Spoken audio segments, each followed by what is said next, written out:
তেহরানে নির্বিচারে বোমা বর্ষণ, বিপ্লবী গার্ড কুদস ফোর্সের সদর দফতর ধ্বংসের দাবি ইসরায়েলের, পাল্টা জবাব ইরানের। ট্রাম্পের যুদ্ধ থামাতে ব্যর্থ senate. 47 years they've been killing our people and killing people from all over the world, and I think we have great support, and I think if we didn't do it first, they would have done it to Israel. উদ্বেগ উৎকণ্ঠা কাটিয়ে দুবাইয়ে আটকে পড়া 378 জন ফিরলেন দেশে, স্বজনদের স্বস্তি।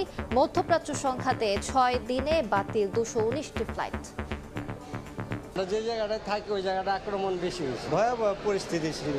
আমি আল্লাহর কাছে ফরিয়াদ করছি, খুব খুশি। মনে হয় না যে আমরা আবার কোনো সময় দেশে আসবো। পরিবার স্বজন অবশ্য দেশ থেকে অনেক টেনশন করে কাজ করছে, যে ভয় একটা যদি কিছু হয় আমাদের এখন কি অবস্থা হবে।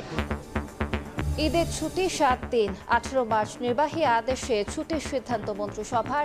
বাড়ি ফেরা নির্বিঘ্ন করার নির্দেশ প্রধানমন্ত্রীর। সংসদে রাষ্ট্রপতির ভাষণ নিয়েও আলোচনা। শহীদ জিয়া ও বেগম জিয়ার সমাধিতে মার্কিন সহকারী পররাষ্ট্রমন্ত্রী শ্রদ্ধা। বিএনপির সঙ্গে বৈঠকে দ্বিপাক্ষিক সম্পর্ক উন্নয়নে আলোচনা, জামায়াতের সঙ্গেও সাক্ষাৎ।